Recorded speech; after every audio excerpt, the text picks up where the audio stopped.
please raise your right hand and repeat after me. I, Donald John Trump, do solemnly swear. I, Donald John Trump, do solemnly swear. That I will faithfully execute.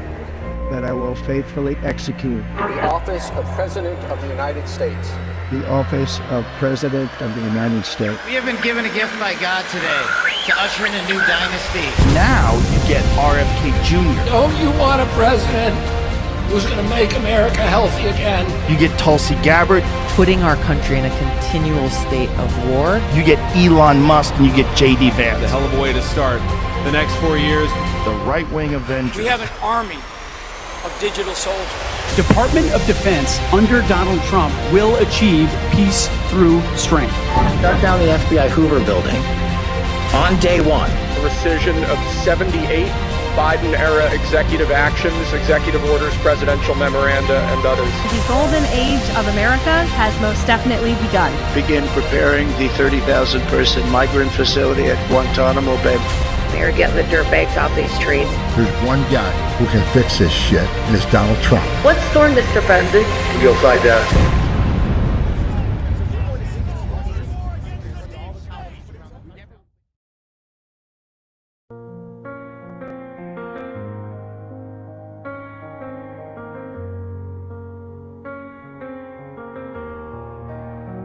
Do you want the truth?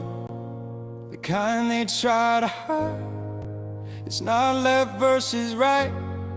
It's a war for our minds. We built this land with sweat and grace, but they sold our birthright to a stranger's face. We just want to work to live, to be free, to raise our kids and keep our dignity. But every law they write, every rule they spin, takes another inch from the people again. It's us versus them, the people versus control. The flag still stands for freedom, not for gold. They can try to divide, but they can't break the sun, 'cause this land belongs to everyone. And we'll stand as one.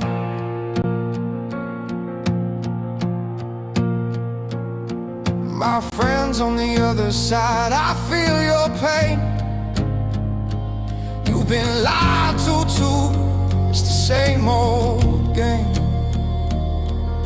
The system's broken, that much is true.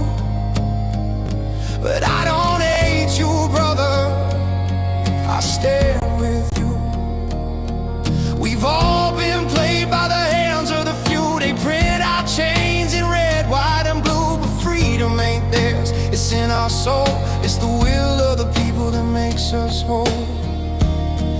It's us versus them, the strong versus the fake, the workers, the soldiers, the hearts that won't break. We'll stand by our faith, our flag, our gun, 'cause this land belongs to everyone. And we'll stand as one.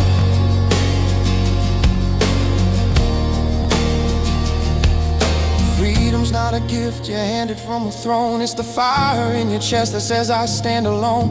It's the farmer, the builder, the mother's cry. It's the spirit that refuses to die. They call it progress, we call it theft of the blood and sweat that our fathers left. But when the people rise, the lies are done, and we remember we're the ones. It's us versus them, but love wins the fight. Truth is our weapon, and God is our light. They can chain the body, but they can't chain the sun, 'cause this land belongs to everyone. And we'll stand as one. So raise that flag, let the stars still wave, for the land of the free and the home of the brave. We'll bow to no tyrant, we'll kneel to no crown. This is our home, we won't back down. It's us versus them, the people the city streets to the rising dawn. They built their kingdoms, but we built this land, and side by side we'll make our stand. 'Cause freedom's not dead, it lives in the heart of every man and woman who plays their part. When the world goes dark, we'll light that sun under God. We'll stand as one.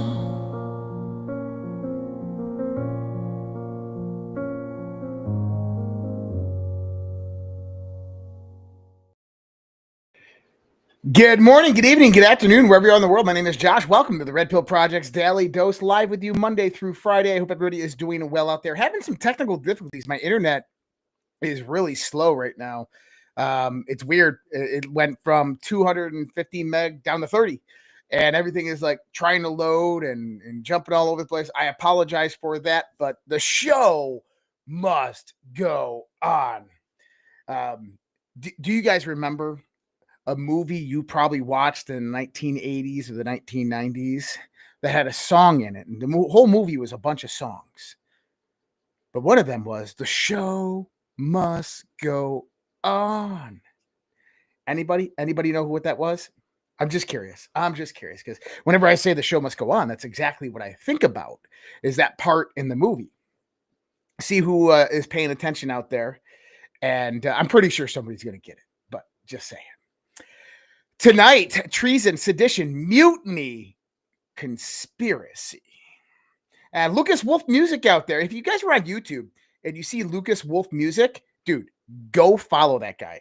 Listen to his music. Absolutely amazing. Lucas is a good friend of mine, and he's got some freaking badass music out there. Way better than the music I do.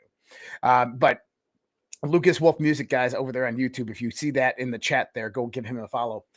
So why are we talking about treason, sedition, mutiny, conspiracy? I should have even put insurrection in there, but this is what it's leading to because of a bunch of congressmen and senators that came out the other day on the Democrat side and issued a statement to law enforcement, federal law enforcement, and the U.S. military not to obey unlawful orders. Well, see, the problem with what they said is that there was no declaration of what an unlawful order was, and there's some other gray zones there. Now we're going to get into this a little bit, but let's look at what Donald Trump was actually saying.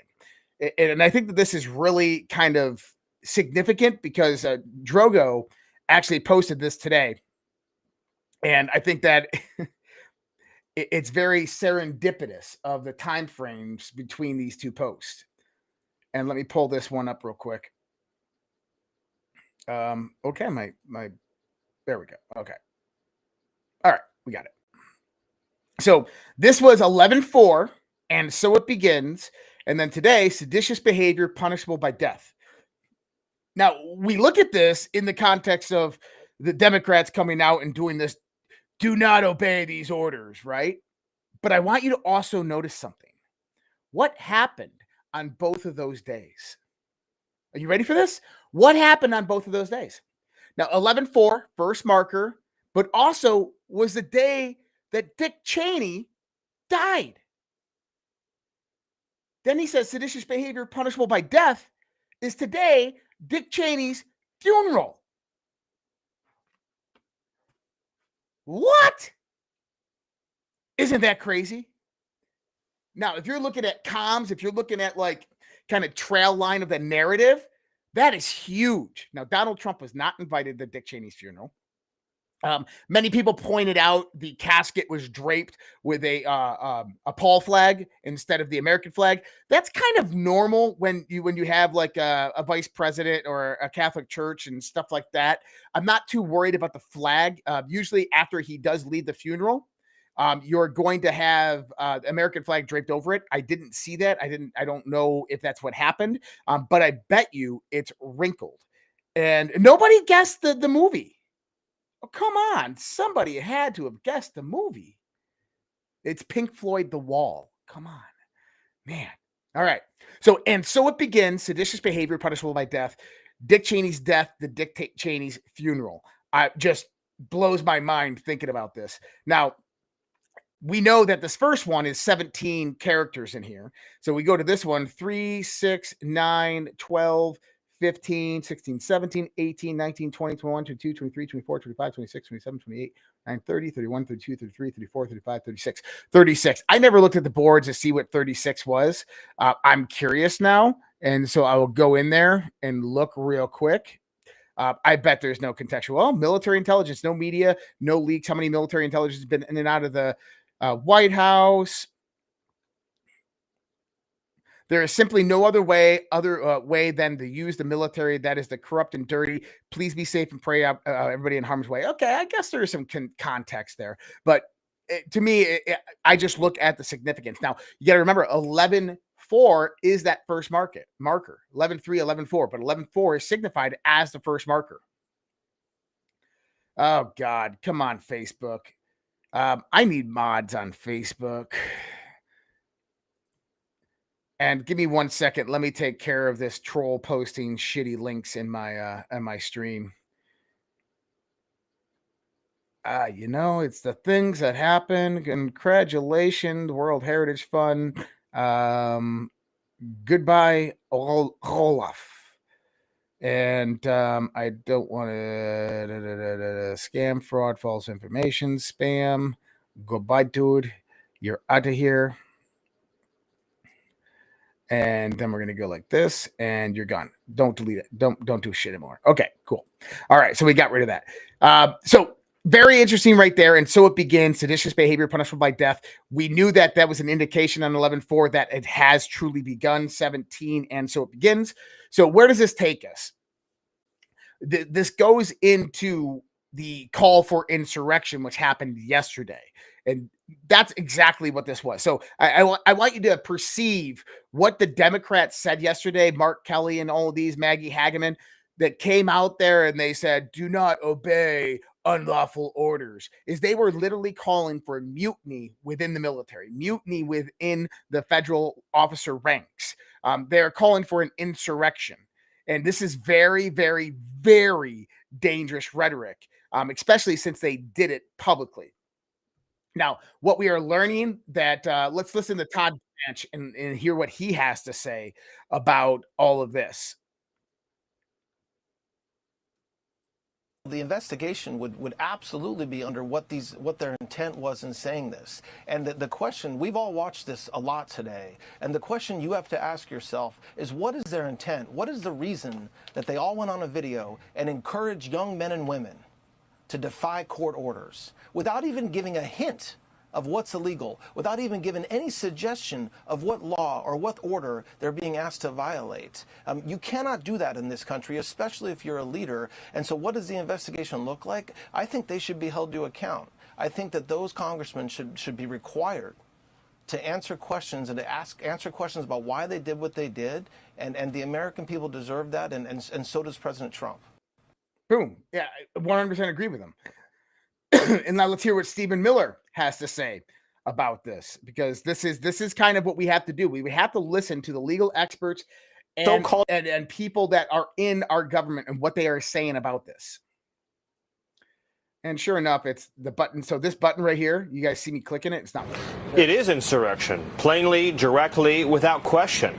And when you have one of the lawmakers on that video being unable to state in, as you say, lengthy cross-examination, a single so-called illegal order, it just proves the point. It's a general call for rebellion from the CIA and the armed services of the United States by Democrat lawmakers, saying that you have not only the right but the duty and the obligation to defy orders of the commander-in-chief, that those who carry weapons in America's name should defy their chain of command and engage in open acts of insurrection, that the CIA, the clandestine service, which isn't even legally authorized to operate in the United States, should engage in, again, acts of rebellion and insurrection. These lawmakers should honestly resign in disgrace and never return to public office again for even daring to think, let alone to say these words and to say them proudly. But it shows what a dangerous moment we're in. We have seen the Democratic Party nurse the flames of violence and insurrection against the federal government for the last 10 months. When you see this continuous campaign of violence against ICE officers and Border Patrol agents, when you see Democrat sanctuary politicians and Democrat sanctuary governors side with the rioters, side with the assaulters over federal law enforcement, and that spills even into juries and grand juries, when you see Democrat jurors engage in nullification to let off violent attackers who are engaging in physical violence, physical assault against federal officers. This is a dangerous moment. You have a political party, an organization, the Democrat Party, and their message is that any action, no matter how unlawful, no matter how dangerous, no matter how much it threatens constitutional order, is justified if it keeps Democrat policies in effect at any cost. Wow. It is insurrection. And he's spot on right with that, because you got to remember, what they are calling for the unlawful orders is the bombing of narco-terrorist boats in Venezuela, is ICE's movements to take out illegal immigrants and remove them from our country. This is what they're saying or insinuating are illegal orders, but they are not illegal orders. Now, I love this. Barbara asking Jason Snow, my former congressman. I've met Jason Snow. I was going to run against Jason Snow. Listen to this. Jason, can you find one unlawful order that President Trump has given? What law are you talking about that's being broken? And then you said that he's implying that he might do something that they wouldn't want to uphold or follow through with in the future. What are you talking about specifically? Yeah, I appreciate you asking. Well, number one, the protests at Lafayette Square in the first Trump administration, where he said, "Can't you just shoot them? Can't you just shoot them in the legs or something?" That's his direct quote. And of course, the then chairman of the Joint Chiefs of Staff. That was not a military order. That was a. And by the way, Jason Snow, that was bullshit. He never said that. That was a Democrat lie. Comment. That's not a military order. When that's coming from the President of the United States to your generals, don't you think that's a request? That's I'm a question? asking specifically number two, what you're talking about. Yeah, number two, he's also threatened to send the military into Chicago and other cities to, quote, go to war with those cities. Right? That is a very, very disturbing thing. Number three, he's also alluded to sending troops to polling stations, which is actually a violation of U.S. law. U.S. criminal law prohibits troops from going to polling stations. So one thing Jason Snow probably doesn't understand here is, number one, it's well in the authority of the President of the United States of America, and the Supreme Court has actually ruled with him on this to send troops into U.S. cities when there is enough violence, enough crime, or an insurrection at play. In the context of sending troops or federal officers to polling stations, it's action versus inaction. He can say whatever he wants. It's about the actions that he actually takes. And instead, what he actually did is he sent polling monitors to polling stations. And if federal law enforcement did show up at polling stations, they'd only have to be 100 feet away. So far, no laws that I've heard have been broken. He's alluded to that. So those are just one of many examples. You're talking about Donald Trump illusions. You're not talking about actual policy. You're not talking about things that our members of our service members who we revere and respect are actually being asked to do. So when you see this video on all over the place, when you see this video on social media, I think a lot of people scratch their heads and they say, what exactly are they talking about? Are they talking about not allowing gunboats to make it to the United States carrying drugs? Is that what you're talking about? Martha, here's a novel idea. How about we actually prevent things from happening before they become a problem? I think that's what they're trying to do. What you're saying is we have to wait until there's a problem to respond to that problem. No, I'm not. Right? As a military officer, what I think is important is we train people, we give them information, we prepare people for challenges coming down the pike. That is what I did as a commander in the military. That's what I'm doing now. As we are standing by our troops, we are reminding them of their obligation. Order from the commander-in-chief that we are asking our military to carry out, are you objecting to? This is very, very vague. And it was so vague in this video, I don't think people could figure out what you guys were all talking about, honestly. Martha, Donald Trump has made a series of very disturbing comments. So making a series of very disturbing comments or what you perceive to be disturbing comments is not unlawful or unconstitutional. But see, the rhetoric derived from the left, what they've done, going out there, calling for an insurrection, saying to disobey direct orders from the commander-in-chief, going out there and insinuating, inciting violence, causes shit like this to happen. Now, check this out. Police have just arrested 2 Virginia men for plotting to assassinate ICE agents. The left spent all day whining about President Trump calling out calls to sedition by Democrat lawmakers, but still encourage violence against ICE. This is one thing that they've been adamant about. And now John and Mark Bennett in Virginia have been arrested for planning a plot to kill ICE agents. Is there more to this? Well, yeah, of course there's more to this. We just had arrests in Dearborn, Michigan for radical Islamic terrorism. We have this one right here. A retired sergeant in Texas has exposed that Muslims have set up a command center with weapons, armored vehicles, and a training facility on top of Muslim-only communities with Sharia courts. You have in Minnesota, you have massive amounts of Somali Muslims that are being caught and arrested with firearms that are plotting various different crimes or terrorist events. These things have consequences, and the left knows this. The Democrats know this, that their rhetoric has consequences, and their rhetoric is almost like, not just like, this is my thoughts and my opinions, but they're almost like go signals, go signs sent out to their cult, as in, it's time to rock and roll. Let's create absolute chaos. Now, what is mutiny? Because I put mutiny in there, and this is something that's interesting because Donald Trump calls himself a wartime president. Mike Johnson, the Speaker of the House, calls him a wartime speaker. Are we at war? We could be at war with a special declaration that's classified. That's still a possibility. Mutiny during wartime is willful, deliberate refusal by military personnel to disobey lawful orders, combined with collective rebellion, insubordination, and overthrow of authority within the armed forces, typically involve 4 or more service members acting together. Now, what is the punishment for mutiny, sedition, and treason during wartime? You guessed it, death. So now you take yourself to Donald Trump's post today on True Social, where he comes out on True Social and he calls it as it is. Seditious behavior, punishable by death. He says right here, this is really bad and dangerous to our country. Their words cannot be allowed to stand. Seditious behavior from traitors, lock them up, ? Then you go down here.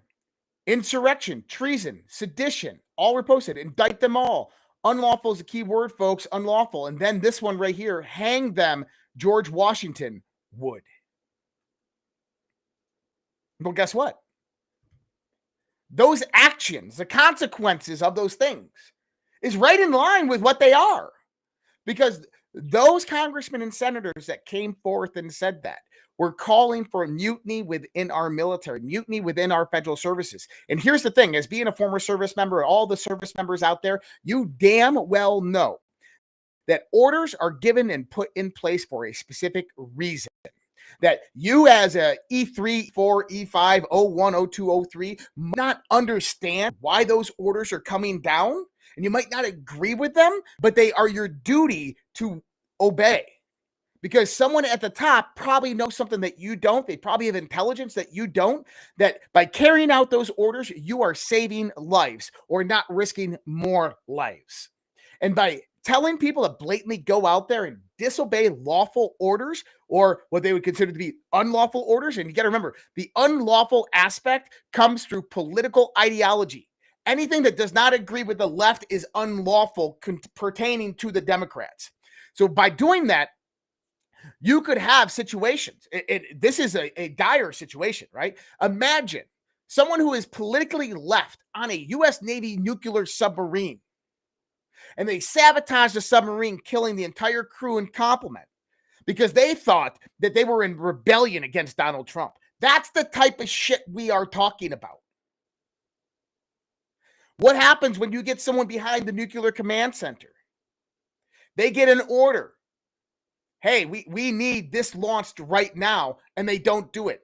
And the United States of America gets annihilated. That's the type of shit we're talking about, and that's how dangerous this really is.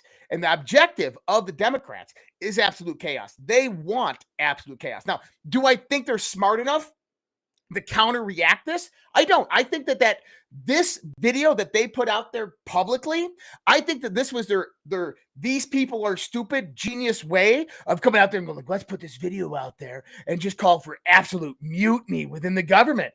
Oh my God, that's a great way. Why? Because we're talking about game theory. We're talking about their strategies and tactics have failed. They are off playbook at this point in time. They don't know what to do. They are so. The image behind the show tonight is all three movies playing simultaneously. FISA-gate, Panic in DC, and Guardians of the Pedophiles. What is going on right now? You got 4 grand juries impaneled. New York, Pennsylvania, haven't heard anything from. Eastern District of Virginia, which we know has already indicted Comey. They're looking in the Brennan. You have Jason Quinones, U.S. Attorney in the Southern District of Florida. He's looking in the Mar-a-Lago January 6th. He's looking into the 2020 election. He's got the 2016 election. He's got FISA-gate, which brings about a longer span of a RICO case that is being built. In other words, when you start to look at what's impaneled right now, this means the end of the Democrat Party. You have the Epstein bill that just came about, which we know is going to be utilized against the Democrats. That the information that's going to flow out about this, I don't think is going to implicate people associated with Jeffrey Epstein. I think what it's going to do is implicate the Democrats and their collusion with Jeffrey Epstein and their covering up of the Epstein files and their utilization of implementing and destroying evidence to try to take down Donald Trump within the Epstein files. I think that is what this is all about. There's been a big portion of the Trump administration this year that has talked about destroying evidence, manipulating evidence, and then leaking classified information. And this is what we are about to hear about with these Epstein file releases. Now, in that video, number one is you have military officers, and then you have intelligence officers. 2 intelligence officers were in that video. One of the women, Maggie Goodlander, is a congresswoman from Rhode Island. She just happens to be married to none other than Jake Sullivan, the former national security advisor to Joe Biden, the former chief of staff to Joe Biden, the former chief of staff to Hillary Clinton, the former national security advisor to Barack Obama, the liaison middleman between the White House, the executive branch, and the intelligent infrastructure. This was an op. This was 100% an op. Why was it an op? Because they are desperate. There's absolute panic in DC. They know indictments are coming, and they don't know what to do. They've had 3 failed attempts at actually producing protests to riots to insurrections within cities. The No Kings, we had the November 5th stuff, and we had some back in March. They all failed. Why did they fail? Because the people on our side, the MAGA side, the America First side, the Patriot, the White Hat side, are way more strategic and smarter than these morons. We infiltrated their movements years ago. We took down the infrastructure. We know how the money moves. We understand what's going on at that top level of command and control that's coming down and giving orders to the Democrats. There's probably FISA warrants active right now looking into all of these people. Now, Jake Sullivan, if you didn't know, Jake Sullivan is a big connection here. And I'm interested to see, because you have Todd Blanche coming out talking about how we're going to investigate these. And I want him to go investigate Maggie Goodlander. I want him to go check the text message and the emails and official correspondence with Maggie Goodlander, with Jake Sullivan, her husband. And I want them to find out if there's a connection between Jake Sullivan and then from Jake Sullivan to Barack Obama. I want them to find out that if there was a plans and coordinations done on back channels, maybe email, Gmail drafts that were coordinating. This is our 6-point strategy of what we're going to do. We're going to start right here with this call for mutiny within our government, within the military. Then we have various different threat actors that are positioned within the federal bureaucracy within federal law enforcement, within the military, that are going to start standing up and actually doing this, carrying out our orders on the Democrat side to disobey lawful orders, because then that produces a movement. Because when people see one person do it, then more people begin to do it. And if that's the truth, this is a coup. This is an insurrection from the inside. Now, why is that important? Because it's nothing new that Jake Sullivan. If you don't know the history of Jake Sullivan, oh my goodness, I posted this Substack blog out there, and I highly recommend everybody go read it. I know that there's a paywall on my older things. I will ensure that this one is outside of the paywall for anybody who wants to go read it. Give me a few. Oh, wrong one. Give me a few minutes. I'll try to do that when I pull this off screen. But I think this one is actually removed from that paywall. Panic in D.C. Hunter Biden and Jake Sullivan connections. The House of Cards is about to fall.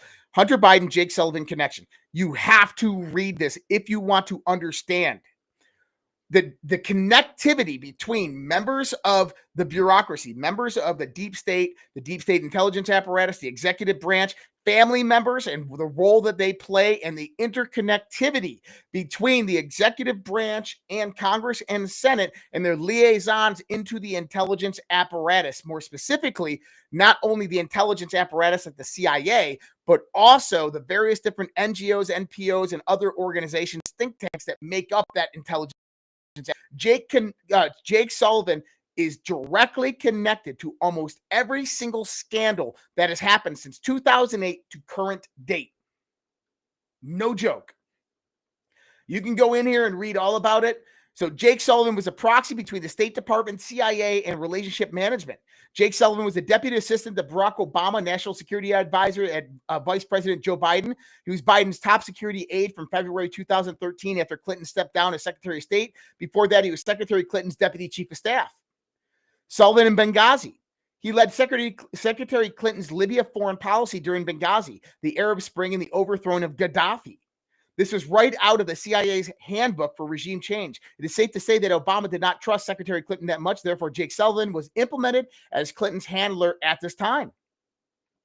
Remember, during that time, the U.S. was clandestinely running guns and money into Libya to arm political opposition, as well as creating a proxy operation to fund and arm rebel groups in Syria to overthrow Assad, which formed a group known to be ISIL. This is what John McCain was directly involved in with Hillary Clinton. This is why John McCain had a wrinkled flag and why sedition and conspiracy took him out. I believe that. Sullivan worked at Clinton's close confidant in the Libya plan, which was developed months in advance of the October 2011 takedown of long-running dictator Muammar Gaddafi. Just as the Arab Spring accelerated, this was followed almost 11 months later with the slaying of Ambassador Chris Stevens and 3 other American contractors in Benghazi. And you think that that's bad? How about the 2014 coup in Ukraine? Yep, Jake Sullivan. Oh, how about MYPILLOW? Jake Sullivan. It goes all in. And then what you begin to see in the shadows, lurking in the shadows, is you begin to see Hunter Biden. Hunter Biden shows up in and around 2013 in Ukraine, directly in association with Jake Sullivan, making the political moves for the internal coup of Ukraine. As the same time, Hunter Biden is making the business coup in Ukraine to try to secure natural resources. Crazy article. I recommend you go check it out if you already haven't. There's some other good articles up there as well. And I'm actually going to put that link out right now. And then at the same time, I'm going to put a new link in here. And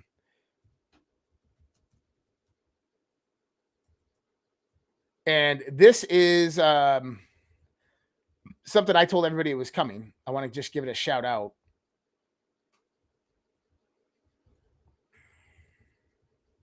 Okay, so right there, redpillproject.substack.com if you're interested in that. And then I told everybody, we're going to talk about crypto towards the end here, but I do have Tammy coming in. But I told everybody I have a crypto course coming out. And I've already released this crypto course. It was been on Teachable and other platforms through another platform. But I'm releasing the crypto course to my audience right now at a massive discounted rate that it was on the other platform. So crypto course, redpills.tv/course. redpills.tv/course. Please let me know your feedback on it. If you do take the course, if you finish it, if there's problems with access or any of these things, let me know. I'm happy to help, and I'll take care of everybody that it has any problems with it. redpills.tv/course. Check that out. Jake Sullivan, really, really important there. So Stephen Smith warns. Listen to this. You got to listen.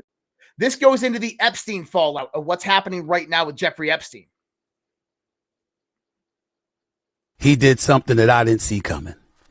He said, to hell with it, open the files. I'll sign to open the files. No problem. And the first words that came to my mind was, uh-oh. Because Donald Trump is not going to do that if it's going to be something that significantly hurts Donald Trump. He's going to do it if, dare I say, he's got something on other people. Because that is who we know him to be, ladies and gentlemen. That's what it is. There's no way around this. And sure enough, one of the first names that came out was Larry Summers, who worked as the Treasury Secretary under the Clinton administration, who worked on economic policies for Barack Obama, who was religiously associated with the left, who was still teaching at Harvard, and then ultimately had to step back and step away from public settings and things of that nature, scale back his role within the last 24 hours because he was one of the names that appeared in the Epstein files. He was somebody that knew Epstein. He was somebody that kept in constant contact with Epstein. He was somebody that Epstein had influenced and coaxed Epstein into donating millions upon millions of dollars to Harvard University. I mean, in excess of $9 million. Okay. Okay. 4 minutes long. I'm not going to go into all of it. Larry Summers, government representative, Epstein civilian representative. What did we just see on the other side? Jake Sullivan, intelligence apparatus handler for politicians, liaison between the intelligence apparatus, works on the civilian counterpart on the business organization. Larry Summers, Jeffrey Epstein. Jeffrey Epstein, the intelligence apparatus middleman that coordinates between politicians and various criminal elite and criminal organizations. You see the theme that is going on here. Now, Stephen Smith is absolutely correct here. Donald Trump is not going to release the Epstein files if there is anything incriminating or indicting within him. But what you've witnessed over the last 11 months with Donald Trump saying, the Epstein files, Democratic hoax, so don't go there. No, we don't want to release them, was nothing more than a psychological warfare operation perpetuated on the left. I called this out. Alpha called this out months ago when we said, what you see with Elon is kayfabe. When Elon came out and said Trump is in the Epstein files, that was kayfabe. That was fake. That was done to incite the excitement within the left. Oh my God, Trump's in the Epstein files. And then what happens? The deep state left goes out there and tells everybody who has association with the Epstein files, don't worry, we destroyed all of the real evidence. It's all been destroyed. So those people take up the ones that we know their names, Kevin Spacey, Stephen King, they go up and like, yes, release the Epstein files. We want them released. We know Donald Trump's in there. And they're going to get red pulled because the real criminality, the real files of the Epstein files were preserved, just like the FISA-gate and Russiagate files were actually preserved after they were destroyed. This is why John Brennan's out there saying, oh, those are fake. They're not real. Oh, they're very real, John Brennan. See, we had an intelligence operation that was preserving documents you guys were destroying, and we had the record of you guys destroying them. Oh, this is going to be a lot of fun, especially when we start getting to the Grand Rico case that brings the whole treasonous conspiracy all together and fits in FISA-gate, 2018 midterms, J6, COVID-19, 2020 election, Butler, Pennsylvania, Jeffrey Epstein, all of this together. Oh, it's going to be real good because we got it all. That's one of the reasons how they know where to go and what to do is because they truly do have it all. So this is going to be really interesting. Hakeem Jeffries refuses to admit that his team sought money from Jeffrey Epstein post-conviction. Documents that were subpoenaed, James Comer, from the Epstein estate clearly show they wanted Epstein cash to build Democrat majority. And you got to remember, James Comey just subpoenaed I can't talk. James Comer just subpoenaed Epstein's financial records from JP Morgan and Deutsche Bank. Now, this goes far back, but what you're going to see is you're going to see dark money movements into political campaigns like Hakeem Jeffries. This could be the nail in the coffin for the Democrats, and I think it's actually going to be, because you have their entire base waiting to see these documents that are going to come out that implicate Donald Trump. And what they're going to find out is that there is no implication. Actually, this is what I think will happen. Is Pam Bondi's going to go out there and she's going to declassify a bunch of Jeffrey Epstein documents, and there's going to be massive redactions. The Democrats are going to come out and say, that's where Donald Trump was mentioned. That's where Donald Trump was mentioned. And that's where Donald Trump was mentioned. And you're going to get the left all huffing and puffing. Oh, we want justice. Donald Trump's name's got to get out there. And then they're going to pull the redaction back and say, here you go. And it's going to be Bill Clinton. It's going to be Hillary Clinton. It's going to be Prince Andrew. It's going to be Democrat operatives. That's how you pull the veil back. That's how you bring people to the precipice. Big troubles for Colorado Secretary of State Jenna Griswold. There is a lot of things happening right now in Colorado pertaining to election and voter fraud. This is something that I looked at heavily after the midterms in 2018. I was a resident of Colorado. The same elections that brought people Jason Crow a second term, when there was clear majority red Republicans in Adams County at that time when Jason Crow won. And Jason Crow, by the way, direct connections to the intelligence agencies, loves Ukraine, going out there and Zelensky. But we are going to see justice for election fraud. And that case is just starting to get started. I saw someone earlier that said, I'm not doing anything. It's just blah, blah, blah until I see arrest. Arrests are coming. And you can get impatient. Just enjoy. Just enjoy what's happening right now. We are watching that drip, drip, flood. We are watching this patriotic machine just get its wheels rolling to begin full speed transit to deliver the ordinance that is absolutely going to demolish the deep state, that's going to demolish the Democrat Party. You are watching the systematic destruction of the old guard. You are watching and witnessing the end of the Democratic Party. And, you know, another person I've said was K. Fabi with a feud is Tom Massey. And I know that Donald Trump is very, very adamant about Tom Massey, but you got to understand the work that Tom Massey's doing. Official story, 2 bombs were placed on January 5th and sat for 16 hours. On January 6th, cops found a second, number 2, within minutes of bomb 1 discovery, then quit looking. New video shows the bomber visited a third site on January 5th, and the same cops visited that third site 2 minutes before finding the bomb number 2 on J6. The bomber. Oh, 1 second, Mike. My microphone. Okay, going back to that microphone. So, in other words, what he's saying here is that whoever laid those pipe bombs on J5, J6, they were 3 locations, but only laid 2 bombs. The police that responded to them went to all 3 locations and then stopped looking. That mathematically is impossible unless those police knew exactly where to go. You get what I'm saying? This is a cover-up. Not only a cover-up, this was a plot of insurrection. Cheney's funeral, Bush honors, Trump left off the guest list. So Trump was not invited. Actually, I don't think that he wasn't invited. I think that Trump didn't care to go. We just talked a little bit about that with Trump's 11/4 post as per today's post. The flag that was on Cheney's casket, this is pretty normal for the pallbearer. It's called a pall flag. It's a flag that it's a Christian liturgical pall used in churches, most commonly Catholic churches. It's a religious covering, not a country's flag, designed in cream white fabric with gold and red ornamental cross pattern band, standard for formal church funerals. So why it looks like this?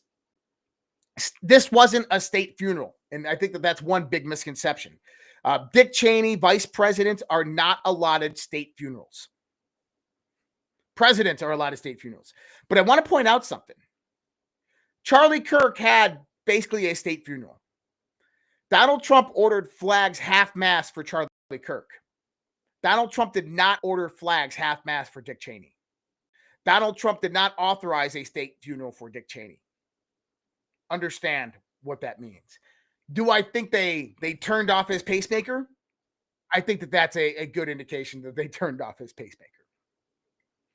The Comey case is much more about allegedly lying to Congress. We're getting this. FBI declassified records via Director Kash Patel, including Arctic Hayes, shows highly classified information was leaked to reporters about the basis of Comey's conversational decisions in the Clinton email probe. Even the Columbia law professor, Comey's de facto PR rep, admitted to investigators the information was highly classified. It should be protected. So this isn't just about lying. It's about what the lies were about. Covering up an actual crime, which is kind of espionage, leaking highly classified confidential information. The FBI has dismantled a sophisticated 764 network targeting children as young as 7. Federal agents just cracked open one of the most sophisticated child exploitation rings ever discovered. The 764 network used encrypted chats, code words, and layered anonymity to groom minors and distribute abuse material across borders. One arrested suspect was actively posing as a teen while messaging underage victims. This isn't your typical dark web operation, one of the most dangerous and coordinated child exploitation threats we've ever seen. Congratulations to the FBI. Thank goodness. All right. This is an absolute mic drop, but this is what I've been kind of heeding. So one of the things that I've been saying, and I know that the Sovereign Alliance team over at Badlands has been saying very similar things, and this pertains to Maduro in Venezuela. And I said something on Nino's show today, and Nino was like, wait, what? No. And I said, just watch. Watch what happens. What I believe is happening in Venezuela is, number one, Maduro is in secret communication and working with the Trump administration. I know, it's crazy. That the cartels have such a grip in that region and are working so heavily with the Chinese military that Maduro has no other choice if he wants to live and retain power. And the alternative, Machado, is not someone they necessarily want in, because that is all about resource control. When we start to look at Maduro, what I think is going to happen is not that the U.S. is going to begin a bombing campaign in Venezuela. It could happen. We've talked about it's going to happen. We know that they are doing campaigns with tier 1 operators, paramilitary organizations, and kind of limited bombing campaigns within Central and South America, within Mexico. But within Venezuela, I think that this could take a transitional shift. That Maduro is actually the only way for him to save himself is to work with Trump. It's the only way, which means that he himself would have to turn his military, his assets on the cartels. And I think that that's what we actually might begin to see. Now, why is that? Listen to what we hear right here. This is actually pretty huge. And just to quickly respond to 2 points the other panelists made, Mike Baker accused me of wearing a tinfoil hat. The truth about the Cartel of the Suns being created. I said I forgot mine. Okay, fine. I just want to point this out for viewers. The truth about the CIA founding the Cartel of the Suns to ship cocaine in the United States was exposed to a national U.S. televised audience by Mike Wallace on 60 Minutes in 1993, back when 60 Minutes reported on the CIA and not on behalf of the CIA. And just quickly to respond to Virtual Ambassador Story, who accused me of ad hominem attacks. You are a government official. You are a veteran coup plotter, and it is legitimate for a journalist to scrutinize the activities of a coup-plotting government official who in February 2021 hosted a insurrectionist summit at the Marriott Hotel in Bogota. You, with Leopoldo Lopez, the US-backed coup leader who staged multiple failed military coups and led violent riots that saw Afro-Venezuelan citizens burned in the streets. Now, I want you to notice, Story's face went from smiling to this. out Orlando Figuera, and Carlos Vecchio, the fake ambassador to Venezuela, who is actually the lawyer for ExxonMobil, which seeks to regain its control of Venezuelan fields. This is one of the most deeply anti-democratic opposition movements led by Maria Corina Machado, who has led several coup attempts in Venezuela.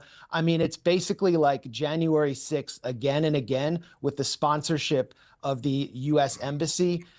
Violent riots that have killed hundreds. I personally watched Maria Corina Machado attempt to take over La Carlota Air Base in Caracas while the U.S. was trying to ram aid trucks into Venezuela, which the Venezuelan opposition subsequently burned and blamed on Maduro. This is a corrupt opposition that stole millions of dollars from Citgo after the U.S. stole it from Venezuela. This is a corrupt opposition that has paid millions to U.S. mercenaries like Jordan Goudreau, who I interviewed, who has personally described to me what the real agenda here is, which was for Trump Incorporated cronies to get their hands on contracts and to plunder Venezuela's rich mineral wealth and oil. Ambassador Story revealed the agenda himself when he appeared on a straightforward propaganda piece for regime change on 60 Minutes and said, Nicolas Maduro is a bad actor sitting on the world's largest oil reserves. Well, that's why you consider him a bad actor, because there's plenty of bad actors in the world, and neither of you will condemn ICC wanted war criminal Benjamin Netanyahu or call for his arrest, will you? Neither of you will talk about Ecuadorian President Daniel Noboa's role in the international drug trade through Benita and his family shipping company. I mean, the list goes on and on. I could spend the next 45 minutes talking about U.S. sponsored bad actors, but there are bad actors. But look at all the smug faces now, right? Look at all the smiles that went away real fast when Max Blumenthal began talking. Now, he did say Trump Incorporated cronies. What is he talking about there? He's talking about the corporate infrastructure that's behind Donald Trump that's seen an opportunity to go out there and seize resources. Now, you notice Donald Trump could have been in at any time, taken out the Maduro regime, implemented Machado, and got control of the resources, but they haven't. The same thing with what Trump did. Remember, Netanyahu went to Donald Trump and said, we're going to use nukes if you do not attack Iran. And you got to remember the psychological warfare operations that Israel was running at that time. Remember they launched that video that if Iran gets nukes, New York City, Washington, D.C., that was not Netanyahu saying to Trump that we're going to nuke Iran. It was Netanyahu saying that we will go to the Samson option. He was threatening Trump when he said that. And since then, Trump has surrounded Israel with U.S. military might and force and defense cooperation agreements and new powerful allies. And then has made progress in modernizing and westernizing Gaza, Syria, and various other areas in the region with Western and Middle infrastructure that's protected directly by the West and won't allow terrorist organization Israel to destroy it. That's key and clutch, because I think the same thing is happening right now in Venezuela. That we have this optical shift. That what happens when Maduro says, okay, you know what, Trump administration, what do you want us to do? Take out the cartels? Okay, bombing campaigns. Will you help us? Boom. Yep. They start eliminating the cartels. You got to remember, we're talking about the sovereign alliance here. We're talking about Russia, China, Xi Jinping, Vladimir Putin, and Donald Trump actually working for a multipolar unified world.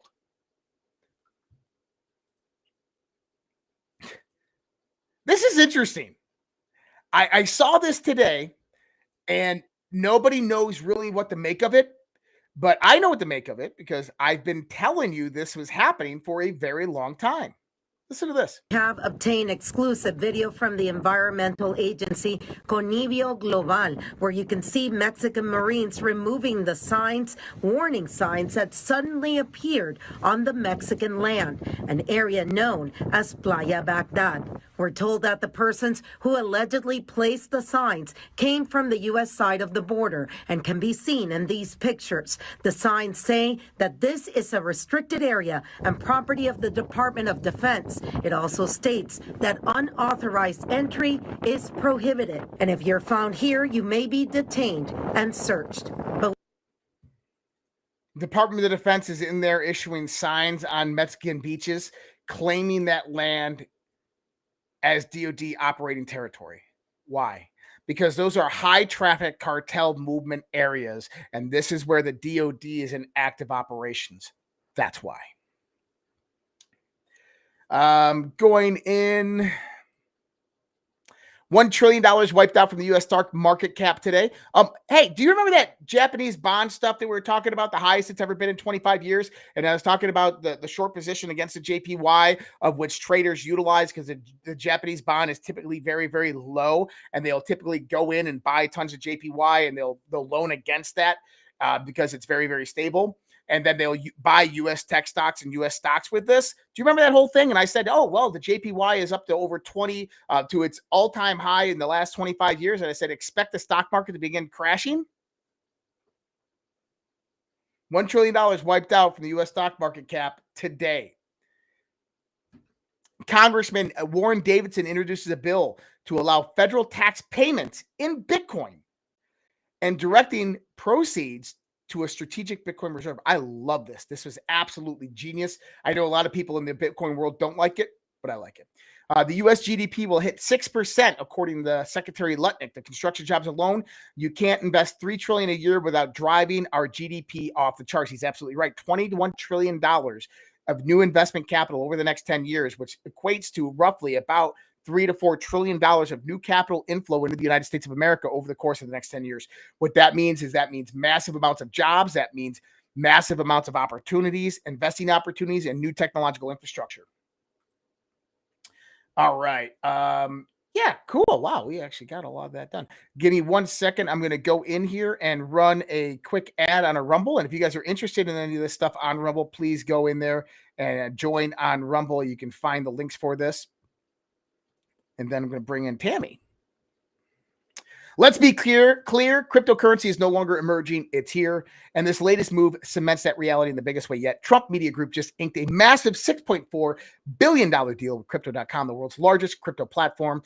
They're teaming up to scoop up $6.4 billion in CRO, the powerhouse token that fuels fast, low-fee DeFi, staking rewards, and real-world perks like cashback on your spends to launch America's first CRO treasury. When it's done, this new company will be the biggest CRO holder out there. Want to get in on the action? Head to crypto.com today and grab some CRO. Let's make crypto great again. And again, you can find all that information, QR code, all the links on my Rumble. If you are interested in any of that, I hope that you guys go out there and help support everything that we're doing here. And give me 1 second, and I'm going to bring in an amazing woman who is just awesome in every way. And I don't know, there's something different about looking at this picture. I see a grayed out picture on the right-hand side of her. And it's like, I think she okay. It was almost like you did your hair differently. I did. My hair right. is I different noticed. today. I noticed. A man who noticed. What the Eat heck? your heart out, Jason. He noticed right away too. I was getting the sun bleached out look. I had to go back to my real color here. This is my natural color. I'll probably put some highlights back in it in a few weeks. Lies. Women's hair is all lies. It's all smoke and mirrors, I tell you. How you doing, Josh? I'm doing well. I've been busy. So my Sunday through Wednesday, I don't get much sleep because Sunday I do the midnight show that goes like 2:30 in the morning. I get up at 6, take my kids to school. Monday, I try to get to bed early, but just a lot of work from the weekend. And then Tuesday, I have my late night show. I don't get done until 2:30 in the morning. So Wednesday, I try to sleep in. This week I didn't get to. And so today was my sleeping day, but I had 2 interviews back to back today. Oh my gosh. So I'm on probably 7 hours of sleep all week, but it's okay. Just a lot of coffee and caffeine and I'm good to go. Sleep is so important for your health, Josh. You got to get back on track. It's okay to do that every once in a while, but you got to get back on track. It's linked to your weight. It's linked to your energy. It's linked to your hormones. It's linked to so much. So we totally drastically underappreciate the power of sleep and the impact it has on our health. So get back on track.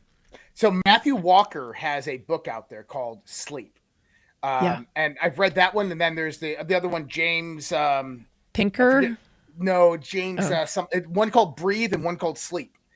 Yeah. And they're different authors. James Nasser, I think it is.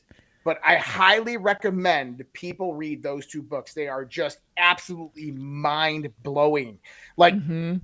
you know, I was reading the book Breathe by James Nestor, and it was interesting because he says that sleep apnea and snoring and all of this has nothing to do with what your doctors are telling you, and is actually easily fixed by certain remedies. And what basically it comes down to is that our jawbone and our muscles begin to atrophy.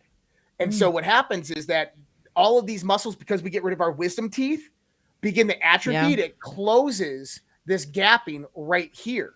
And so it makes your airway shorter. So when you're laying back like this, your everything in your throat is getting stuck in there, and that's what causes the lack of breathing and the airflow. And so it actually restricts your airflow, and because those muscles aren't built up, you have a lack of oxygen within your body, which directly affects your health. And so they have these little things out there. There's a dentist out there that actually produced a remedy for this, and they're little bite things. You can actually get them directly implemented in your mouth, but you can put them in there, and it'll begin to expand that jawbone. And it'll be so your muscles have atrophied here and close this down, which closes this down. And so you can take these little silicone things and you can just do like exercises, like 100 of them a day. Oh, I've seen that thing. And it'll grow the muscles back, but it'll expand this gapping so you don't snore and you don't have sleep apnea and you don't have breath problems. Interesting. Did you know sleep apnea is related to prostate problems as well?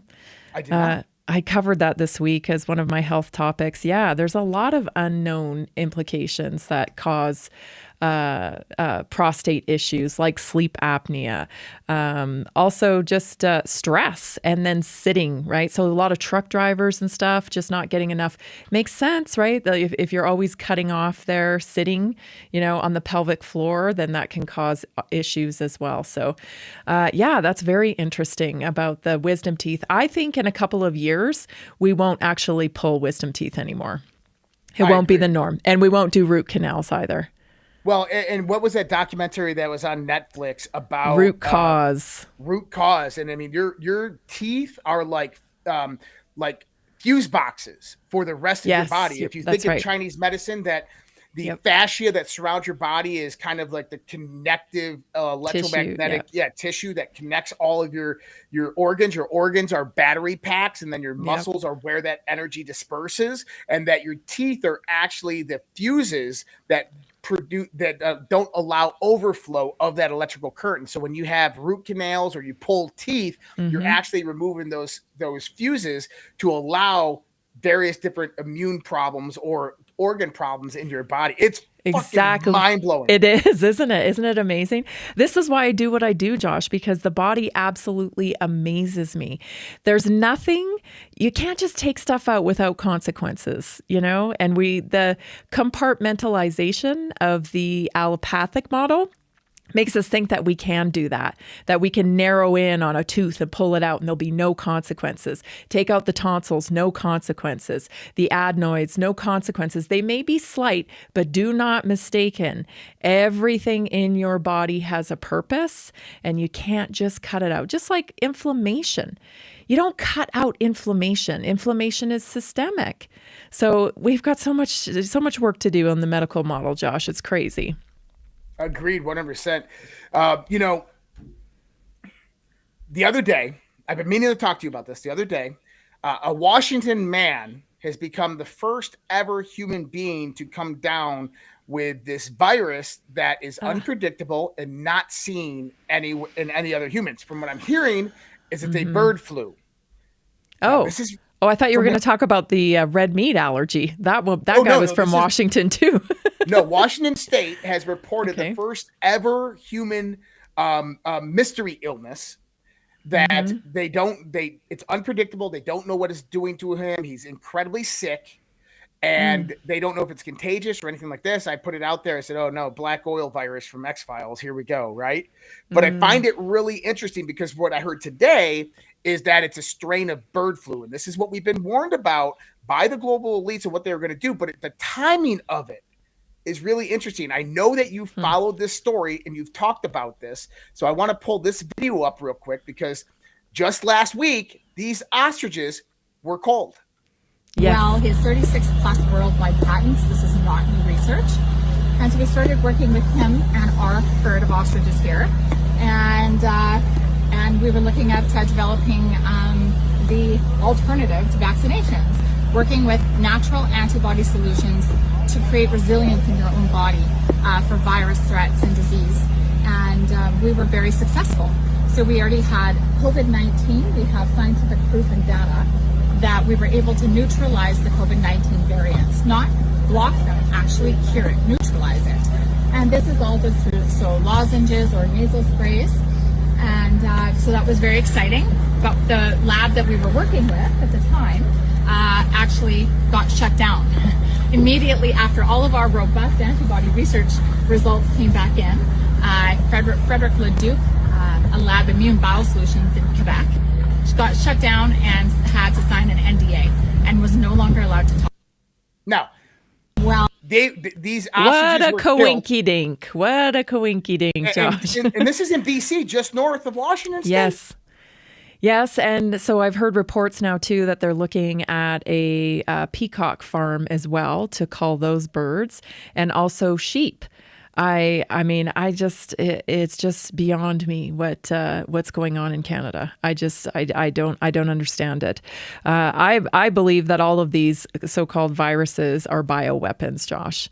I think Lyme's disease is a bioweapon. I mean, I think all of these diseases at this point are man-made. I truly believe that. And this is just yet another way. Man modified. Yeah. Well, I don't know. I have this pretty different opinion about childhood diseases as well. There's a lot of evidence that points to the fact that, like, if we get measles as children, it actually helps build our immunity and gives us protection against cancer. So I'm like, are these natural things that we're supposed to be exposed to in order to protect us from other diseases that are much more harmful? So, God's design is not accidental. When things go askew, it's because man has interfered. Man has interfered in a really unnatural way.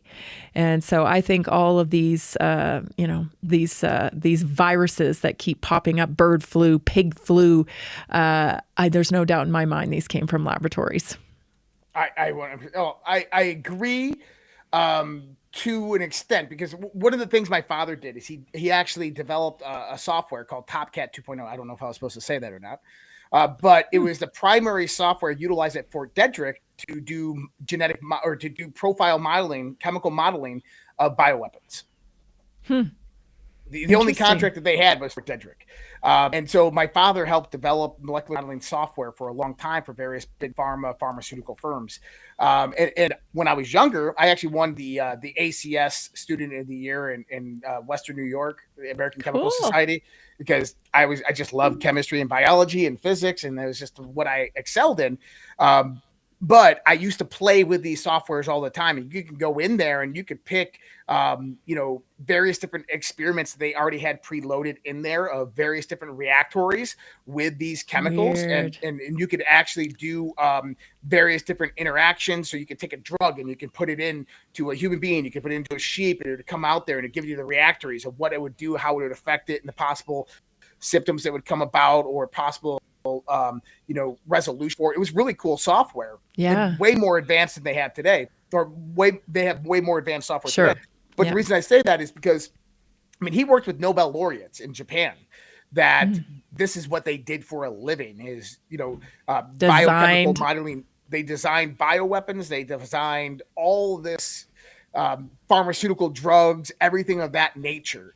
And in the 1990s, I think that we had the technology to do this. In the 80s, I think we had the technology. In the 50s and the 60s, I don't. I think that it was very rudimentary during that time frame. And so when we talk about Lyme disease, which I think showed up in the 1960s, I think that this might have been the first test with modifications of actual viruses. Through Plum Island. Right, through Plum Island, these types of things. So that's my only point that I'd say is, like, I think that maybe these were the first trials, Lyme disease, of like China trying to change or modify this. And one of the ways that they do that is through environmentals. Instead of actually going in and trying to biochemically change a virus that's in a tick, for instance, is what they'll do is they'll put the tick in long endured various different environmentals to try to change and mutate that virus. And typically those environmentals would have precursors of human genes and DNA or blood or something like that. So they would put a virus in a system to where it's on the edge of survival and it has to find new ways to survive. And so they would introduce human blood or something like this to it to where it can get its oxygen. And then that virus would hypermutate during that time frame, producing a new genetic variation, which then they would release into the public. I hope I didn't just throw some information out there that people didn't know, but that's what happens. Yeah. So when I was working at a radio station doing my show, I had a caller call in one time from actually CSU. And he said that he was anonymous, so take it with this with a grain of salt. But he said that wasting disease came out of that laboratory at CSU. And of course, we had a huge problem here in Colorado with wasting disease. And that's, of course, was killing deer. And now, all hunters have to have their kill tested for wasting disease. He swore that he worked there for many years, and he said it came right out of CSU. I don't doubt it. Me neither. Me neither. So, it's a form of bioweaponry. It's another form of warfare. And why wouldn't our government be practicing that? Like other governments aren't practicing that. So we have to take that into account when we think about these things. And the timing, the timing is peculiar. That's for sure. That the timing is peculiar. It's just... it just breaks my heart to see what's going on with all the animals in Canada, and I certainly hope we don't see a thing happen here where they start culling again. Although I did happen to notice the other day when I was out in a store that there was a limit on eggs again here in Colorado. Oh, and really? I thought, I don't buy eggs because I have my own chickens, but I happened to walk by and I thought, that's odd. Is something coming? Why would they limit the eggs, right? All these little, little hints that we see that all of us are so keen to picking up on nowadays because we trust nobody. But I thought that was weird. Limited eggs again. Well, but eggs are really cheap right now. And, cheaper than they've been for a long time. Yeah. Absolutely. But I mean, I don't put past, there's so much going on in the news right now, especially with health. Like the CDC has just updated their website. Did you see that, Josh?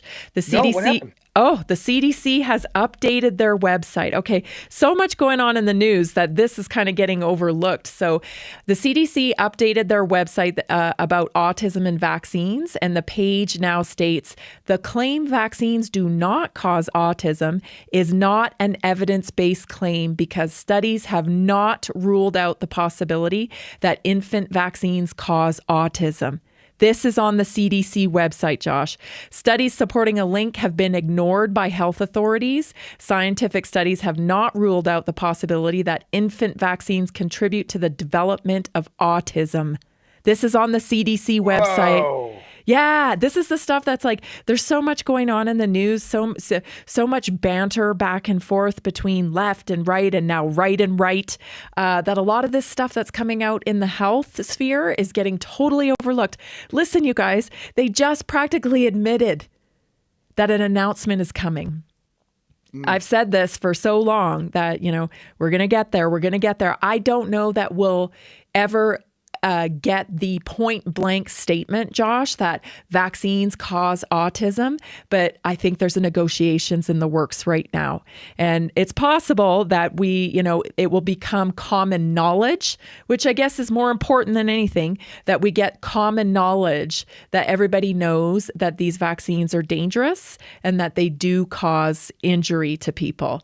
So that would be the great outcome of this.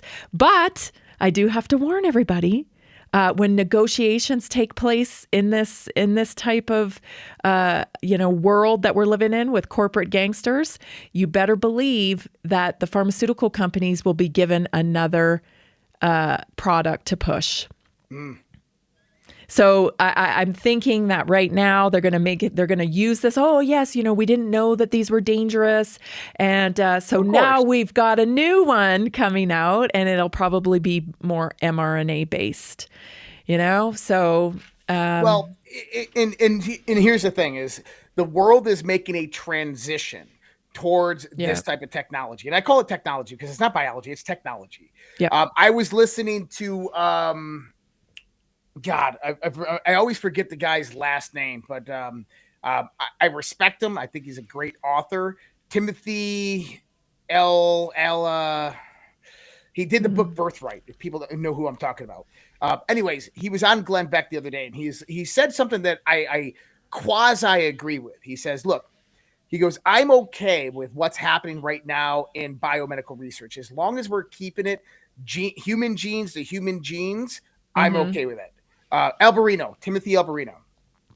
Okay. And he's big in the conspiracy world. He says, as long as we're talking about humans to humans, but the moment that we start taking things out of pigs and sheep and chicken or other types of animals or fish, and we start integrating that into humanity, he goes, then we are violating God's law. And he started to talk about the Book of Enoch. Now, do I have a problem with all of that? Yes, but let me go to the extreme measures, right? If you got somebody who's blind, and they have I forget the name of the disease, but they have the optic nerve that is degenerative dystrophy, right? So their optic nerve is basically degraded and all the neural pathways are gone. And you can give this person an mRNA injection that's going to rebuild that neurological tissue and allow them to see again. Yeah. That is absolutely a benefit of this type of technology, and I'm 100% for it. If we have mRNA technology that can go out there and help people heal from illnesses and diseases and chronic illnesses, these types of things that are genetically derived, which is only about 3% of them. I'm all for that. But do I want an mRNA injection that's going to help a fat, lazy person lose weight? No. Yeah. No, that's unnatural. Okay. Well, that's the argument right there, though. Who gets to decide, right? And I'm for my number one priority for everybody in health is freedom. It's freedom of choice. I think you should be able to choose if you want to do this, but also informed consent. So if you are informed and you understand that these technologies are new and that they could come with unseen consequences, but you want the opportunity to see, you want to give it a try, but you understand, that there may be drawbacks to it. Yes, absolutely. Do it. It's when we get into this area of mandating, Josh. And we've already seen that. And when we get into this area of designer babies, right? I covered a story this week that they've developed a way to implant a embryo into a fake uterus. So it's a tissue that they've created in a laboratory, and they've managed to get an embryo to stick to that tissue. So basically they're synthesizing a uterus. And this is getting into some really crazy territory, right? This is getting into some really nuts stuff because they're doing it to service a small demographic of people, maybe 2 gay men that can't have a baby or, what have you. Who knows at this point? I mean, even rich people are paying for designer babies with surrogacy. And we're not taking into account here that there's some biology when it comes to a mother, like a surrogate mother, right? I have my children's cells still in my body, Josh. Right. We are connected to our children. So to just sever that connection between a biological baby, whether it was a surrogate or not, there's some ethical questioning there when we're doing it in a designer way. We're doing it for people who can have babies, but they just don't really want to put on the extra weight. Who gets to decide this stuff? It's Gattaca. Do you remember the movie Gattaca? Yes, totally. I just watched it a few weeks ago because of everything that's going on. Yeah. And, when society mandates genetic manipulation or citizens need to have certain genetic characteristics, this is eugenics 101, people. Entirely. Now, here's the problem. And I got to be the devil's advocate here. In 25 years, a normal child born through normal means to normal parents with clean genetics, with absolutely no manipulation, when they walk into a classroom, they're going to be behind from the get-go to genetically designer babies, to genetically modified human beings, to technologically modified human beings integrated with artificial intelligence. The problem comes about is the divergence, not necessarily of our humanity, but of our intelligence, to the point where you have psychopathic, sociopathic elite who are generating the technology to make them intellectually and physically superior to you and I. What happens when they become this apex predator that is beyond anything of the scope that we can understand? So at that level, we have to realize that a few of us are going to have to take the pill. Yeah, I'm not taking the pill. I'm not taking the pill. And I don't know. This is the ethical conversation that I think we should be having on a national level. But instead, we're arguing about, surface stuff. Like, I think even, someone like Matt Walsh recently is starting to wake up. Like, it's been suspiciously silent about this massive elephant in the room of artificial intelligence and the biological revolution. It's been this massive elephant. It's like, it's all about the race. It's all about energy. But also, what about the ethics around it, right? Like, this is going to change everything. This is going to change everything. Like, I played a video on my show this week about, this company that is now uploading dead people into the cloud. But you just have to take a short video of grandma or whoever, where they say a few words, and then you can program the AI avatar. Yeah, they come back alive. They come back to life. They can sing to your. They're just tugging on your emotions, right? And we're getting to a point now where we're already seeing the merging between virtual and reality, and people are starting to have mental illness about it, right? They can't be represented in reality the same way they are represented in virtual reality, and this is clashing. This is clashing. And Matt Walsh tweeted this week about, I feel like he's starting to actually talk about it, one of these, bigger mainstream type of shows. He's starting to actually talk about it. He said that, in the very near future, you're going to be able to have a conversation with yourself through AI. And the amount of mental illness that this is going to create is unquantifiable. Because this is just not anything that the brain, the human psyche, is used to. And so I guess it'll take time for people to acclimate. But I definitely think there's going to be a period of time where we're dealing with extreme mental illness. I do think we're going to lose a lot of people. Yeah. Well, yeah, we are. But I'm talking even worse than this.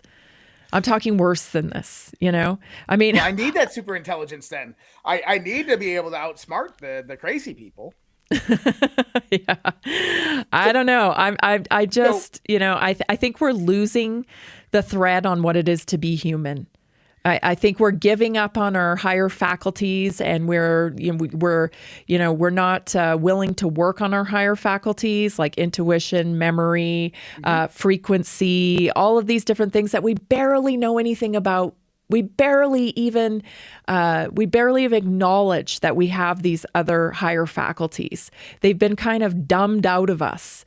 And so I think we're missing out. I think this is the way we should be looking at AI is it's an opportunity. It's an opportunity for us to work on our higher faculties so that we can bring something through like intuition, maybe even like psychic ability, all of these different things that, we've seen glimpses of in the real world. Like we've all heard the stories about, how somebody's parent is in one state and a child gets hurt in the other state, thousands of miles away. And the parent wakes up in the middle of the night and just knows something's wrong, right? We've all heard these stories. What is that? What is that? Let's dive in and understand what that is before we give up the natural state of humanity, right? Now, I gotta lay a foundation real quick. But number one is evolutionary biology, I absolutely do not believe in. I think that we have evolutionary adaptation, is that we adapt to our environment that changes continuously and dynamically over time. And that evolution is simply adaptability towards your environment. It goes exactly back to what we were just talking about with like Lyme disease, with how they actually modify that virus, right? Now, with what you're talking about, I honestly think that right now we are in a transitional time period of human consciousness. I do too. That number one is I can tell you from firsthand accounts, I'm getting smarter. I'm getting smarter. I don't care what people say. My IQ is going up. Why? I have more access to information, and if you're able to organize and process that in a period of time, your intelligence is going to rise. You're going to become smarter. You're going to see more connectivities, more pearl stringing.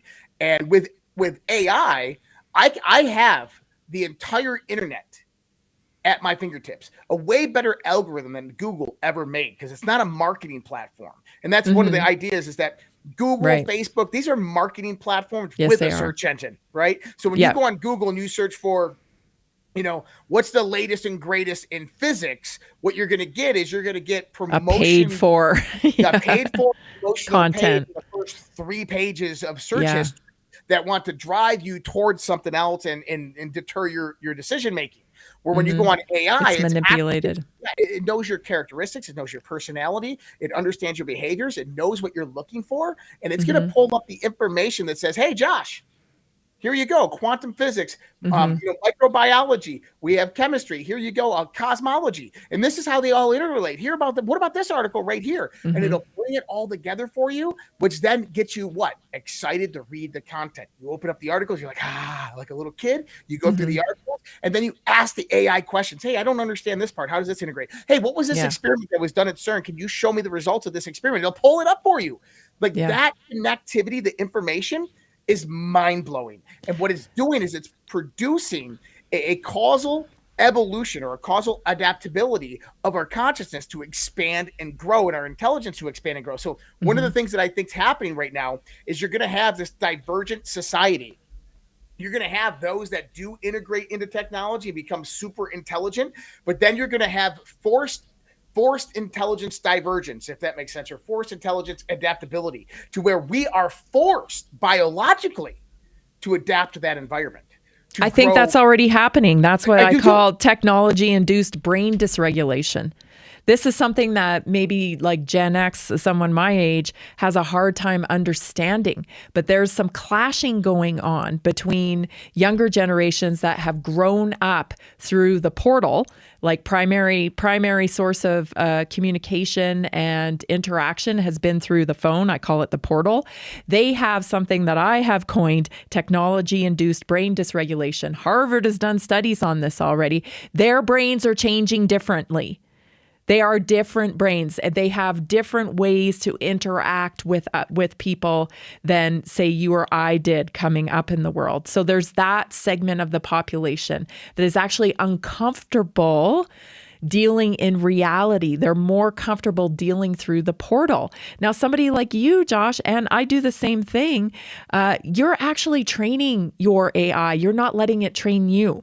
Right. So I use it as a great tool as well when I can't remember about a study. I know what to ask it, but I have to constantly keep my use of ChatGPT in check, because in the medical field, it will spit out allopathic absolute garbage until I correct it.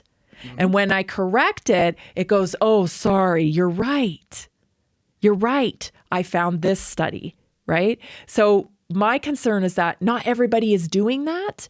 Oh, God, no, 99% of the people are not doing that. That's what I'm saying. And you know who is programming a lot of these AIs is people like Sam Altman.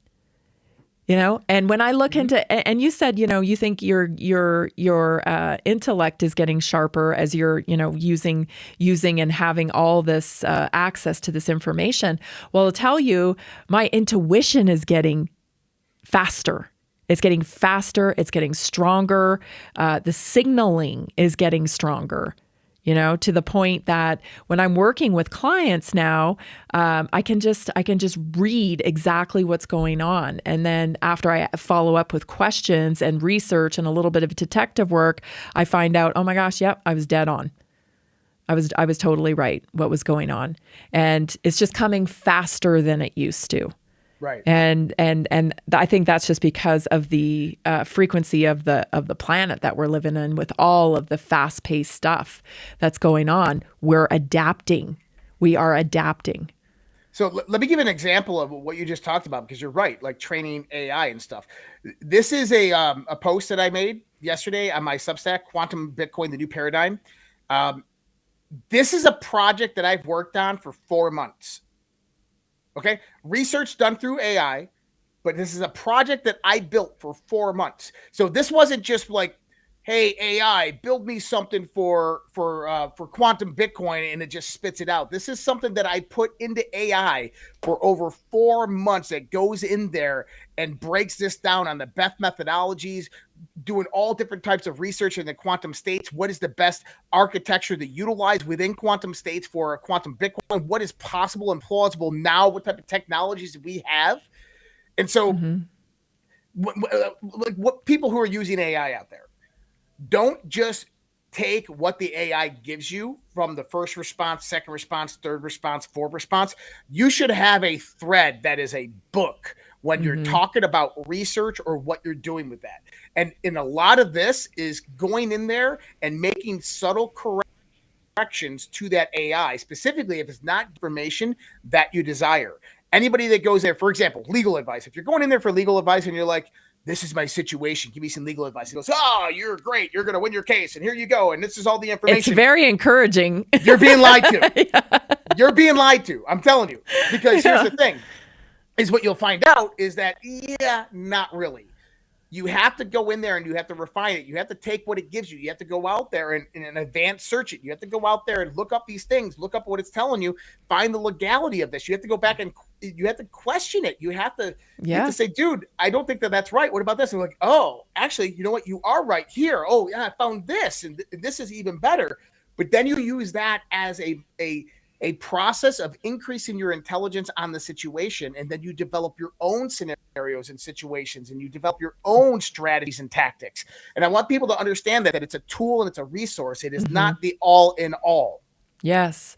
Yes. I think this is a perfect lead into something I wanted to talk to you about too, is that Elon was talking about, his projections for the future when it comes to AI and the development of technology. And he recently made the statement that we're not going to have currency in the future, that currency will be irrelevant. In addition to that, work will be optional. And a lot of people applauded in the audience when he was speaking. It was that conference in Saudi Arabia that Trump was at, and a whole bunch of different people were at. And I covered this, and I just, on the surface, this all seems really great. Oh, we don't have to work, and we're just going to, but people need to understand that humans need purpose. You need purpose. And right now it's people are trapped in our society today. They've made choices that have trapped them into working jobs they hate and doing things that they don't want to do. But the human condition, Josh, is one that requires pain to be motivated. Agreed. It's just, I see it every day. I've worked with hundreds of people in, restoring health and connecting them to optimum health. And there needs to be pain in order for real change. It's just, don't shoot the messenger. It's just the way we are as humans, myself included. I'm not pointing the fingers at anybody here. I'm saying that we have studied behavior, and I have studied behavior for years because it's of great interest to me. Why do people not do the things that they know they should be doing? We don't even know that for a fact. There's some contributing factors. Sometimes it's trauma. Sometimes it's, accessibility. But it isn't information anymore. It definitely isn't information anymore because information is everywhere. Right? But what we do know is that community supports people. So other humans that are going along a similar journey, that come together to support each other, that's when people make changes. When the pain becomes greater than not making the change, that's when people make the change. So like, that's just human behavior. Okay. So if you're looking at not working and you're looking at, thinking that you're going to get free money from just, existing, you got to rethink this. You got to rethink this. And that's why I'm saying it's the time to, to work on your higher faculties, start diving into your purpose, start diving into creativity. Right? This is how we get through this next chapter. It's by everybody really pouring into themselves. But the problem is that the media, right, and the sphere, the chatter, the social media, they want you to look at this news story and now look at that news story and what about this and be outraged about that, and it's constant. Well, and all I'm saying is pour into yourself, because all of those circumstances, all of those variables, they're out of your control. They are out of your control. And that's that's a psychological warfare technique called the Alice in Wonderland technique. And what it is it's meant to distract you, confuse you, not you, but your hominid brain, your animal brain, your limbic brain. It's meant to put you into a state of fight or flight. The deer in the headlights. It's meant to distract you while you're being programmed through other content that's coming at you. And, it's been utilized for a very long time on this planet, specifically through the mainstream media, but now through social media. And the best way to get out of that system is just disconnect. Just disconnect. I didn't even know they existed, but I was like, it was funny. I was talking to a friend the other day and I said, man, I wish there was like a little lockbox that I could still like answer important text messages and get important text messages and phone calls, but it would just lock me out of my phone for like 12 hours. And they're like, that exists. It's right here. And I'm like, oh my God, I got to get one. Like, that's so cool. But that's the idea, is like we sometimes we need something like that. I mean, my problem is that my life is based upon what's happening in the world, and everything that I do for a living is based upon what's happening in the world. So I need direct access all the time. But you know what? On my weekends, my phone is sitting in the house charging. I'm outside. I'm doing things. I'm actively doing other things. I try not to look at the news. I try not to post on social media. Why? Because that's just a decision I made for my own sanity. Yes, because I've been talking about this idea of space, right? We talked about it with musicians last week, right? With you get the space in between the music, right? The space between your thoughts matters. And if your space between your thoughts is like, microsecond, then you're going to start feeling that in your physiology, because humans require space to produce creativity, to calm the nervous system. We've been talking a lot about the nervous system on Naturally Inspired this week. It's a requirement for humans. So I'm hopeful that people will understand how humans actually need to exist in the world. They need purpose. You need movement. You need these things in your life. You need creativity. We've been caught up in a trap for decades and decades, where people have been persuaded to do things, take jobs, do things, all based on money. Now what happens when currency goes away? And by the way, I don't think currency is going away. I think currency is transforming. I do think it's transforming. And I think the new currency is energy and carbon credits. Well, so I'm not so much on the carbon credits, but energy is definitely it. There's a great book out there. I actually just went through it. I'm forgetting the name of it. That's the funny thing. By a Space Force officer. And it's about Bitcoin primarily, but what he talks about is how all currency is actually energy. And I've always talked about this, that money is simply an intermediary for your knowledge, your experience, your work, your labor, whatever it is that you're exchanging in the marketplace for an intermediary of products or services called money.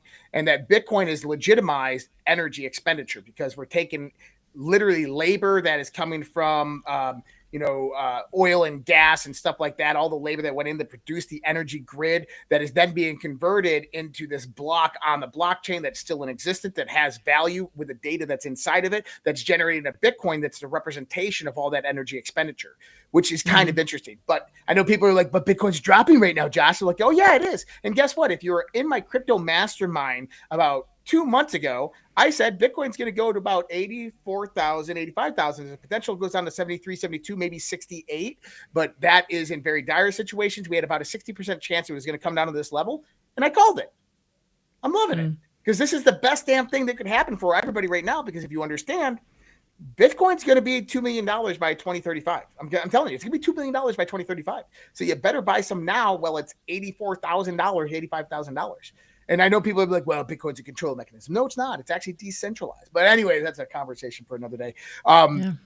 Tammy, we got about 5 more minutes left. I want to actually do this real quick, and then we're going to get into final comments. I got to do this Rumble Perplexity. And this comes up on my Rumble for anybody out there who's interested in this. Head on over to Rumble and you can check this out. Looking for smarter ways to browse and enjoy your favorite content without ads? Get the Perplexity Pro bundle with Rumble Premium for just $19.99 a month when you sign up before December 31st. Normally a $29.99 value. With Rumble Premium, you'll get an ad-free viewing experience across all your devices and access to exclusive premium content. No interruptions, just the videos and the streams you love anytime, anywhere. Plus, Perplexity Pro boosts your productivity with unlimited research, unlimited uploads, exclusive member perks, and access to the latest and most advanced AI models for faster, smarter answers every day. Save over 30% on this powerful bundle. Head to rumble.com/premium before December 31st and sign up and unlock your premium experience. And again, you can find that QR code on the show. You can find those links in the chat and in the description. So I appreciate you guys for allowing me to pay those little bit of bills that we had. And then Tammy, Red Pill Sell Reset is where people need to go. It's we're actually scrolling across right now. Oh, perfect. Yes. redpillsellreset.com. That is one of my star products right now, Josh. It's helping so many people. It is dense polyphenols. Picture it like being little Pac-Mans just eating up inflammation and restoring your mitochondria. So it's wonderful for joint pain. It's wonderful for if you have any fungal infections or like yeast infections. We've had great results with that.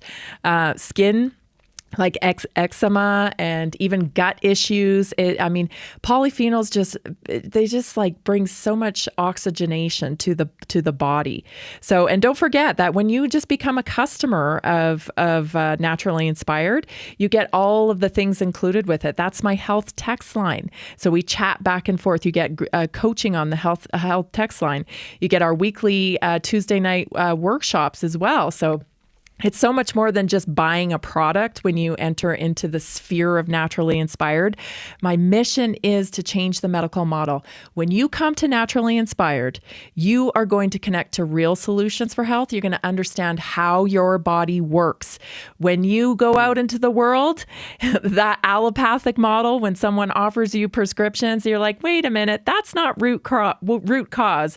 I know how my body works. So this is how we're going to change the medical model. So I want to invite everybody to come on over to the Naturally Inspired community. Do it today. All you got to do is go to redpillsellreset.com, make your purchase. Then tomorrow morning, you make a purchase tonight. Tomorrow morning, you're going to get a text from me. It's going to start with words of encouragement. That sets your mindset for the day. Everybody who's listening who already knows, I get a lot of great feedback from the whoa every morning, which is words of encouragement. And it's just a great way to start your day. You know, we serve as adults. We serve our children, we serve our spouses, we serve our job, and we somehow get to the bottom of the list here until the pain gets great, right? And when the pain gets great, all of a sudden, okay, it's time to do something. In the Naturally Inspired community, we've helped people lose 25, 35, 45 pounds now, different individuals, but also brought down their, blood pressure medication. Some people have gotten totally off medication with the help from their doctors, because what I'm doing works. And I know it's like a little army out there because you're sending me all your friends, you're sending me all the people, that, hey, you got to talk to her, because there is real solutions for health out there. You do not have to settle for the allopathic models. So come and join us today. Go to redpillcellreset.com. That's a great way to start. It's an overall blast. They're actually red pills. They're polyphenols.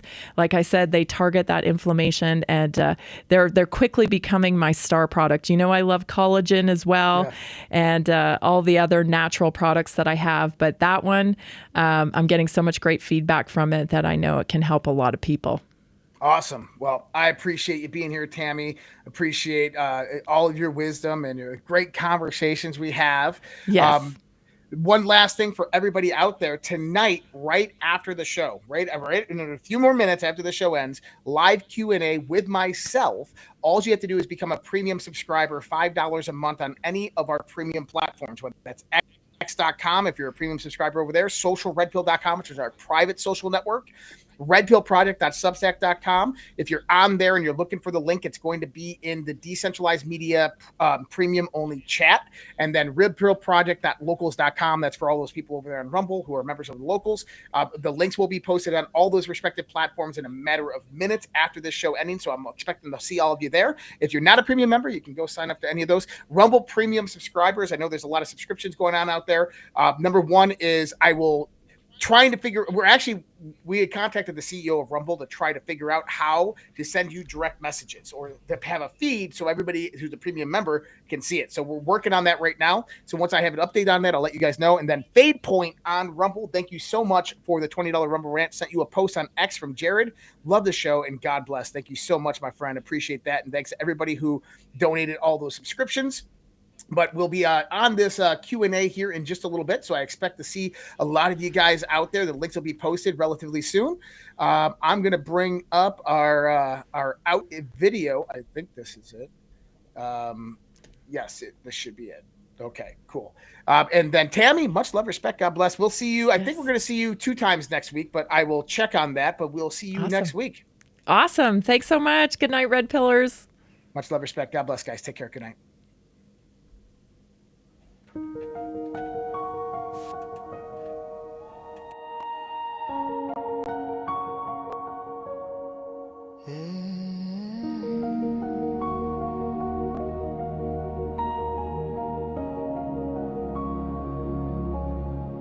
There was a time when our children stood tall, hand on their hearts, one voice for all. There was a time when honor had weight, when the flag was a symbol, not a debate. There was a time when our history was known, with pride in the rules that made us our own. There was a time, respect for the brave, for those who bled, for the lives they gave. Now the homeland burns in silent war. Truth is twisted, we can't ignore. Voice still calls, we the people will not fall. There was a time, but the time isn't near. The great awakening is here. Dark to light, veil under, patriots rise. We are one, land of the free, home of the brave.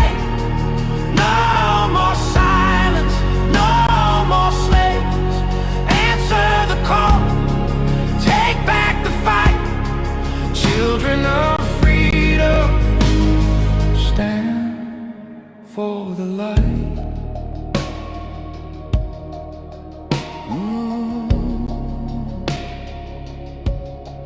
There was a time when truth was clear, when the media served, not ruled by fear. There was a time when leaders stood fast, guarding the people, defending the past. Now corruption wears a crown, lies are fed to tear us down.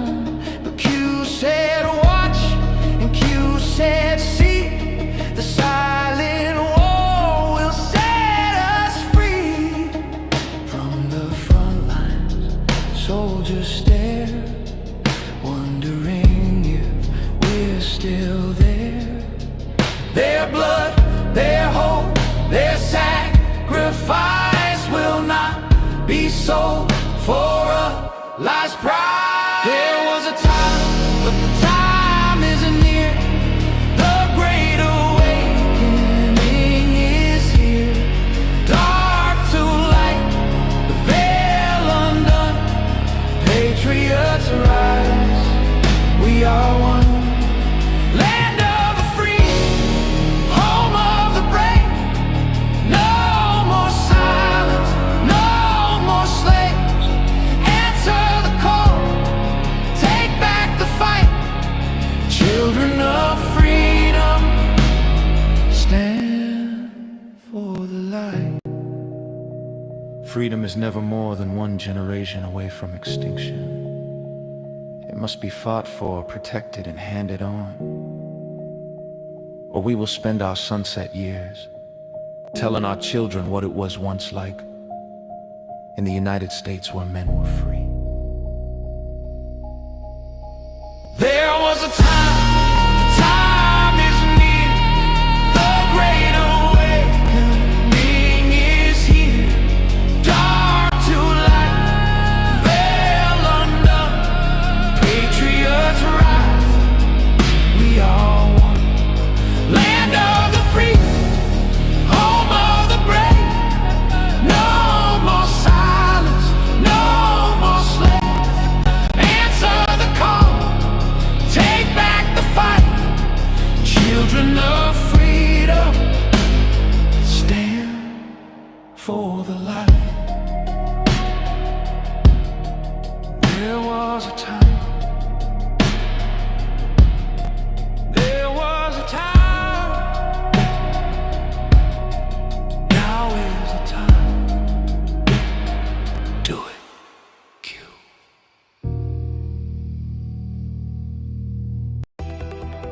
I don't have to tell you things are bad. Everybody knows things are bad. The air is unfit to breathe and our food is unfit to eat. I don't know what to do about the depression and the inflation. I want you to get mad. I have come here to chew bubblegum and kick ass. And I'm all out of bubblegum. People should not be afraid of their governments. Governments should be afraid of their people. The more you fuck around, the more you're going to find out. These people are still a part of that system, and that makes them our enemy. We accept the reality of the world with which we're presented. It's as simple as that. I want you to get up right now and go to the window, open it, and stick your head out and yell, I'm as mad as hell, and I'm not going to take this anymore!